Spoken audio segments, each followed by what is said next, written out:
So welcome to the channel. You may be wondering, why am I calling this Me Too an introduction and primer, and what the heck could that have to do with somebody named Athena the musician? I am a musician, absolutely, and you will see music videos on this channel, but I'm doing a video series that I think is going to end up being the main thrust of the content around here. It's a primer to Me Too, even though you all in media land have been involved in this for a year. But some of us have done some special study, and I've realized I have some pretty unique information to offer to the world, and some, I think, guidance and some leadership to give on the topic of Me Too. I am a Me Tooer, and I'd like to tell you a little bit about my story in part of this video. Now, there's probably going to be 10, 12, 50, 100, who knows. There's going to be a lot of videos in this series, and you'll see I'll make it into a list. But for today, to start, I want to give you some very specific points and some information that you may not have heard before. Like I said, I'm a Me Tooer, and I have some insights into Me Too because I've been studying this topic way longer than the Me Too movement for the past year.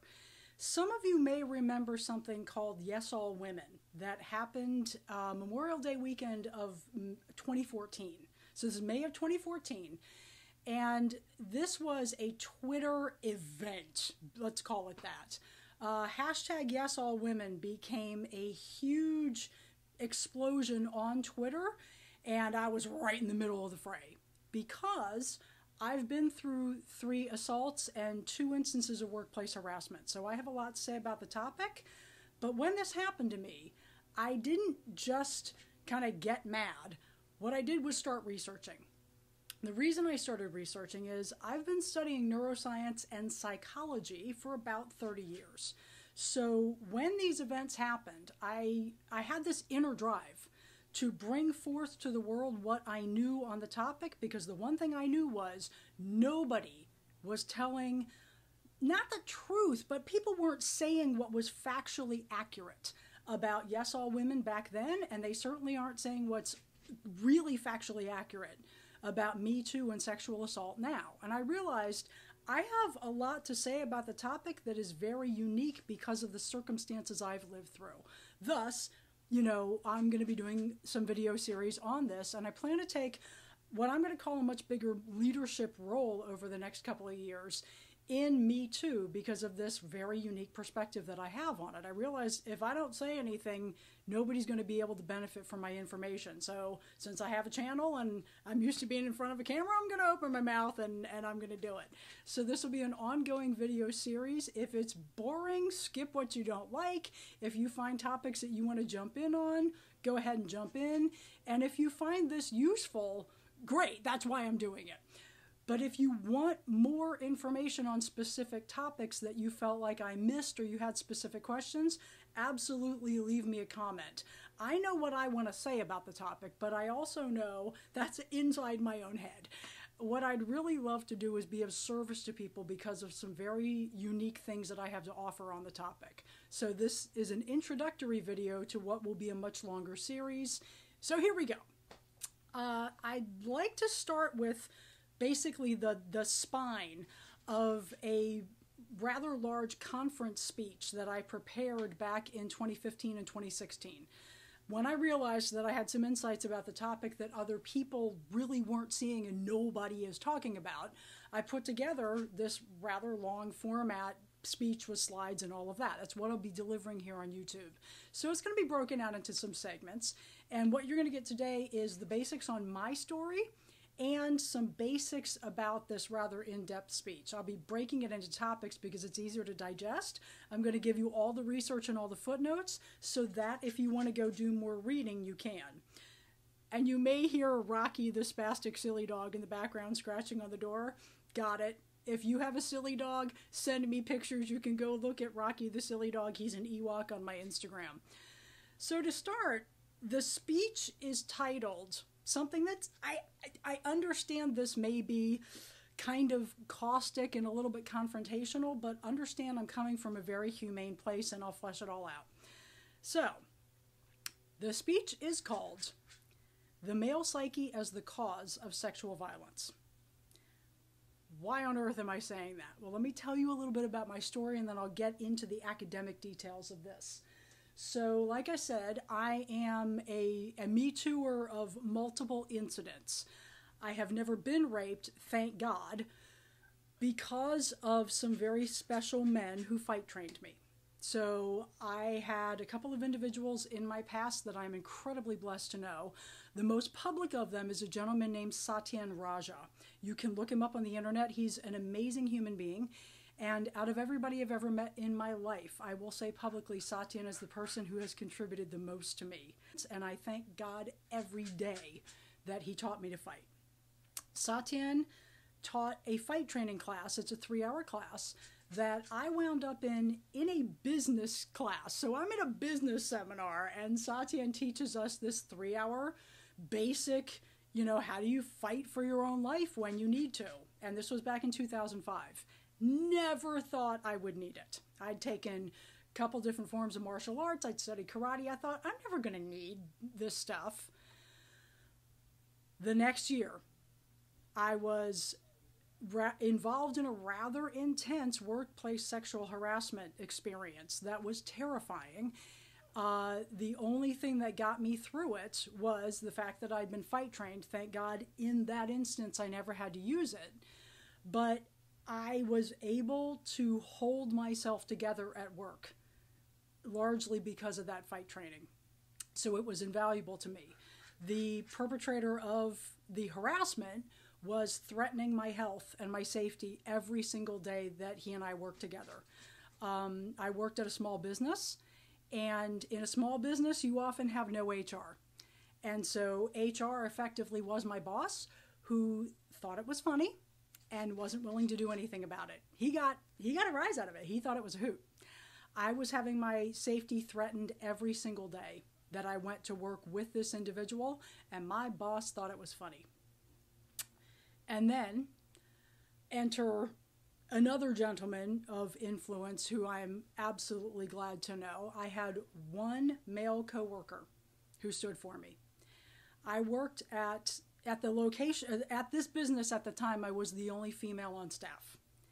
And one out of my 20 male coworkers, one stood for me and stood down my boss. And that was when the harassment ended. Out of 20 men that I worked with, one had his self-esteem, his integrity, and his character intact. And he saw that nothing I was doing was working to get the harassment stopped. And he heard my story. He had me talk to him about it one day. And he stood for me. And it stopped. And thank goodness, eventually the perpetrator was fired. Although I will say, the perpetrator wasn't fired for the sexual harassment. The perpetrator was fired because he pissed off my boss. Something to think about. There's the dog again. So the next year, the following year, I was dating someone. We're on the 4th date, and I felt, 4 dates, I felt physically comfortable around this person. We were not having sex, but I felt physically safe around him. And I felt like, okay, this is somebody that is worthy of my time, and this is somebody that is, seems trustable. And I had a file cabinet that I needed to move, and it was a legal size file cabinet. So even though I'm a weightlifter, I could not pick up this file cabinet by myself. Legal size steel file cabinets are quite heavy. And so he wanted to go out one night, and I said, well, here's the problem. I have to go pick up this file cabinet, and I have to move it into the apartment. Since we both had pickup trucks, I thought, okay, we both know how to haul stuff, and he does want to go out that night, so I asked him if he wanted to help. And he said, of course. So we went to pick up the file cabinet, and we drove it back to the apartment, and it had to go up to the 2nd floor, which is where I lived.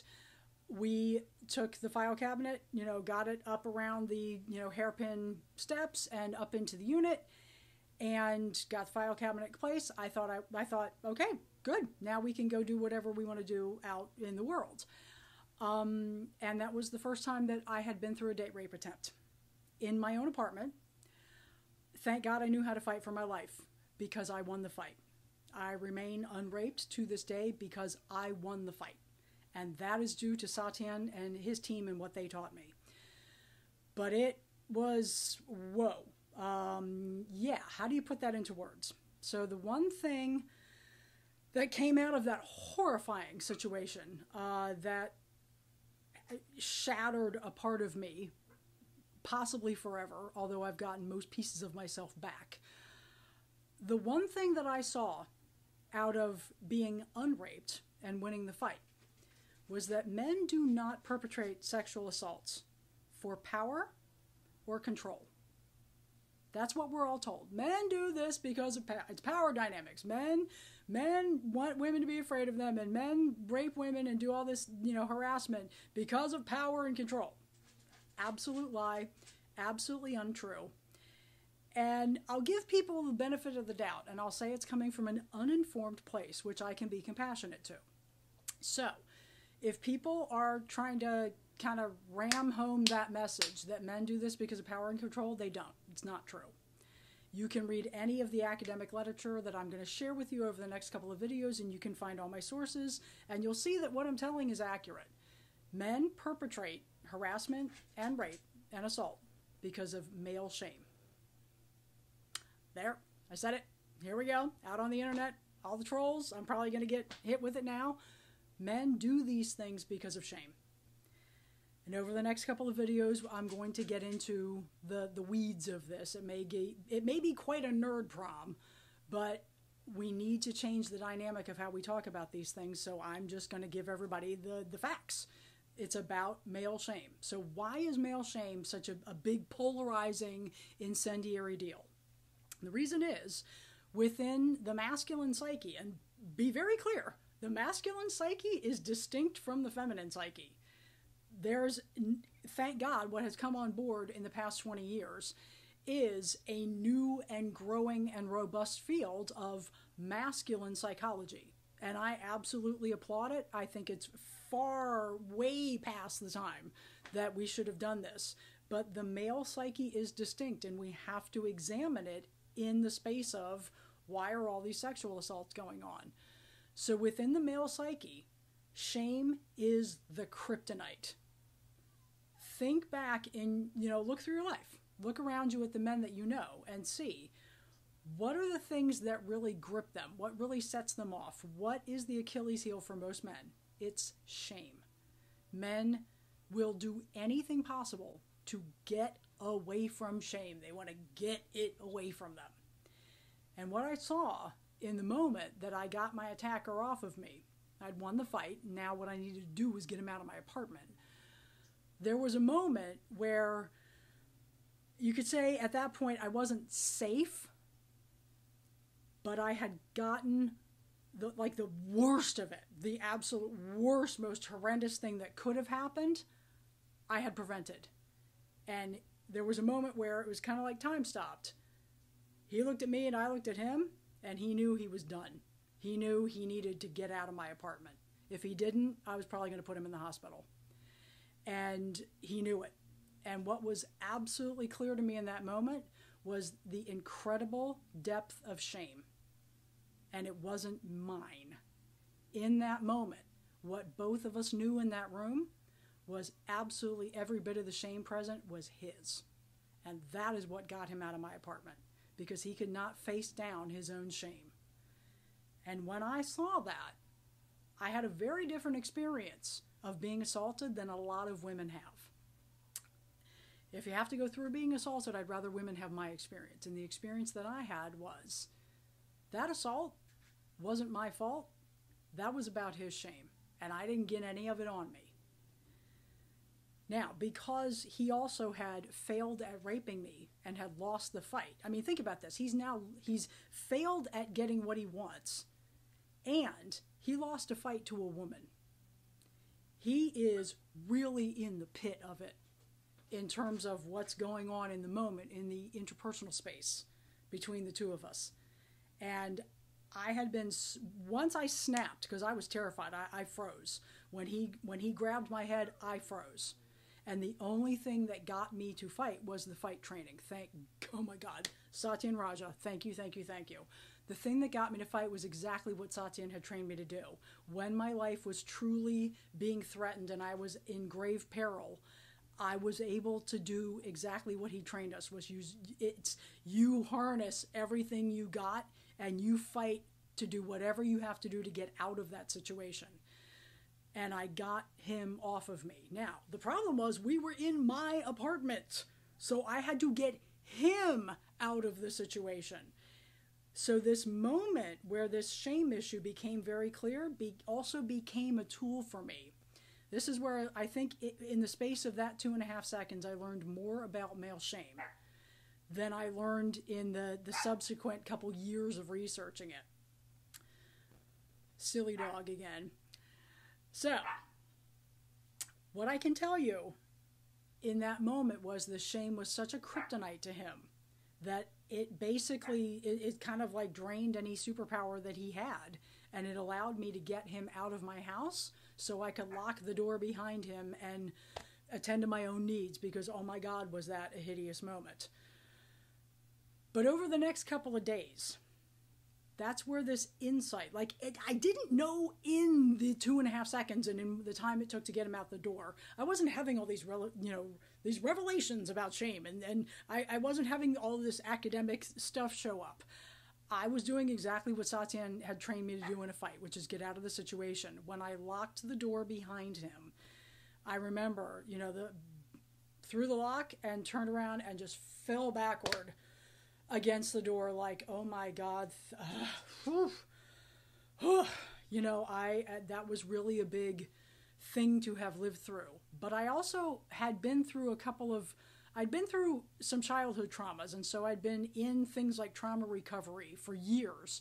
And so when this event happened, I was basically prepared in that moment afterwards to take care of myself.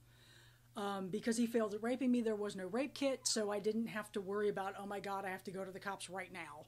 There was no rape kit. So I was able to stop and attend to my needs that night. And I had to go to work the following day, which was unbelievably hard. But because I'd had that moment where time kind of slowed down, and I saw the shame, I saw it fully for what it was, but I also was in the midst of a trauma. I kind of took it and stored it in we'll get back to this later. But it did keep coming up as I was working through the incredible physical recovery I ended up having to go through because of this event. I was injured out of this. I wasn't raped, so there was no rape kit, but I was injured and I had to deal with my injuries. And that issue, his shame, every time looking at the shame that was so clear on his face and in the space between us, that it actually helped me. It helped me get through this and start to piece together what had happened. Flash forward 2.5 years. We're now in December of 2010, and it happened again on a different date with a different person. And the second time, I fought my way out of having my clothes ripped off. I'm lying flat on the floor and had been basically kind of jumped by this man, and did it again. Fought my way out of it. It was incredibly frightening because he was able to get some of my clothes off, which was, in that moment, it happened so fast. It was one of the most frightening things I've ever been through. But again, thank you, Satyan. Fought my way out of it, got the guy out of my house. No one will ever be in my house again. That's it. You're not coming to my house. No one is ever coming to my house again. But again, it was the same thing. There was a moment where I got the guy out of my house, unraped, but panicked and very shaken. The good news was he had left a shoe, and so I was able to throw it at him. It's such a stupid thing, but in that moment, in the horror of all of this, something about being able to nail him in the back with his own shoe, yeah, there was something to that. But again, I was able to see the shame, this incredible shame present in these incidents. The second guy harassed me on the phone until I blocked him. And I realized later, I did some research on this and I looked at what were some of these reactions. And it turns out when men are ashamed, they will do this kind of vindictive, the calling me up and yelling at me kind of thing. And to have the clarity that the shame on his part, the masculine shame, was what was driving these events, it helped me have like this kind of thread of light pulling me through the horror of that level of trauma recovery. And so I've had a lot of insights into how was this shame part of the male psyche and the architecture of it, and how does it run things. And so a couple years later, there was a third incident. Well, fourth. If we count the sexual harassment on the job, we're now at the fourth incident. I had someone who was quite immature and very unwise and very invested in his own hero worship. He decided to sort of stage what he was going to call a fake event that he kind of made up to make himself look like the hero, that he thought was somehow going to free me of something about having been assaulted. And what he was too stupid and immature to figure out that his friend that he put up to this took it as an excuse to be able to assault me, and did. And so once again, I'm in a situation where a very shame-based man decides to run his game, and he was full-on pressed up against me from genitals up to my shoulders, and had me in, like, he had an arm gripped around my back and was grinding his pelvis into me and would not let go. I was screaming my head off, and 5 men within about 5 feet of this happening did not help me. Not one of them. Didn't help to get him off of me. Screaming my head off, and not one of them reacted. Why? Because they all froze. Why did they freeze? Shame. 5 grown men, frozen solid in shame and unable to move or react. That's how powerful this is. So, like I said, over the rest of the video series, we're going to get to the bottom of, as much as I can, how is shame driving these events, and why aren't we all having an honest conversation about it? Think about how much media frenzy there's been in the past year. There's not a single human being anywhere near a phone, a TV, or the internet who has not heard something about Me Too. But why is no one talking about masculine shame and masculine self-loathing? Why is there a vacuum of this? We're going to get into that. So, for the remainder of this video, what I'm going to do, you're going to see me cut back and forth and do things like look away from the camera. I'm going to take you through a couple of basics, and over the series of these videos, I intend to go through all of this and put all the research kind of over here on the screen so that you can see, where am I getting these things from? My stance on this, and why I'm doing this video series, is a more informed female populace can turn this around. The thing we've all been screaming about is, why won't men do anything about other men? And it's because of the shame. Once you see it, once you understand it, what you'll start to see is, you look back at your life, you'll see hundreds and hundreds and hundreds of examples in your own life of when men instinctively protected other men. Why would men protect other men when what they all say they're out to do is protect women? They're not. We all saw it in the Kavanaugh hearings. Men protect other men. Why? Shame.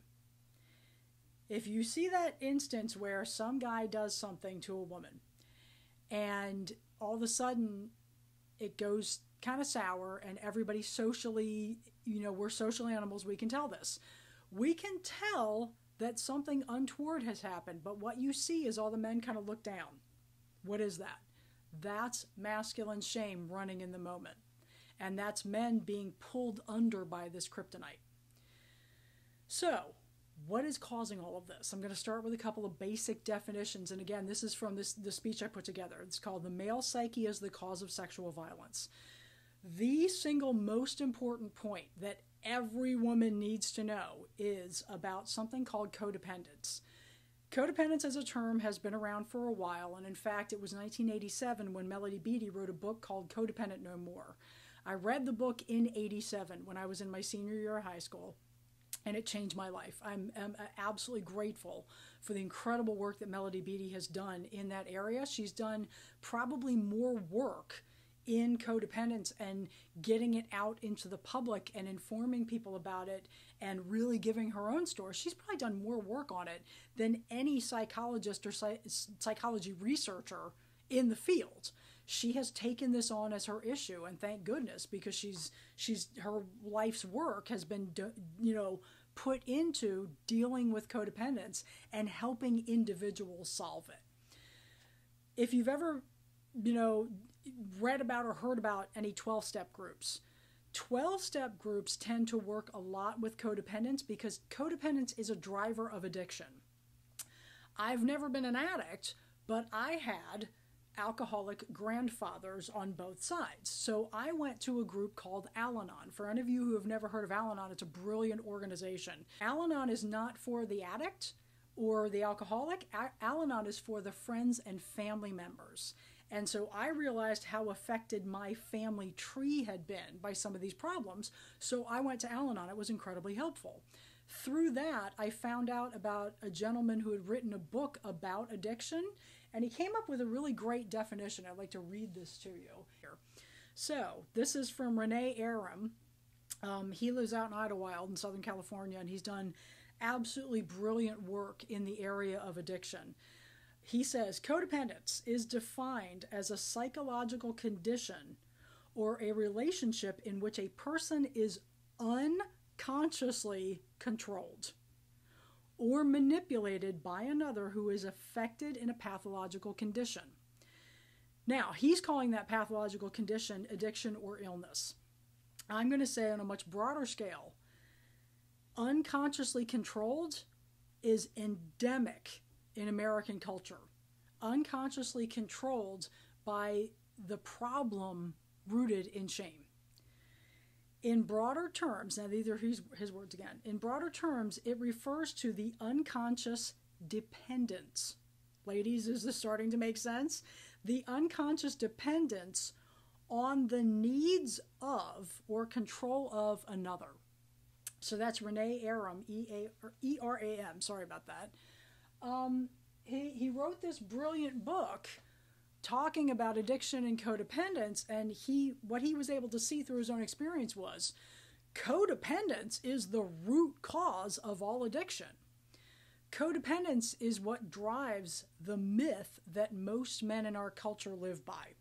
And that myth says, I call it the Zenta myth. Now, I'm an opera fan, so I'm drawing that from the Wagner opera, The Flying Dutchman. I was listening to The Flying Dutchman at one point. It's one of my favorite operas because of the musical content. But one day I was listening to it, and I had this moment of just being gripped and ripped open in anger and rage when the essence of this male mythology landed on me like a ton of bricks, and I was pissed because I saw it. I saw this Zenta myth for what it is. The myth is men live their entire lives inside a mythology that says, if I just find the perfect woman, she'll fix everything. Oh, really? No, because I don't do free psychotherapy. I'm sorry. Every bit of this, I had to go find for myself. If you're living in a male body, you are responsible for your psyche, not me.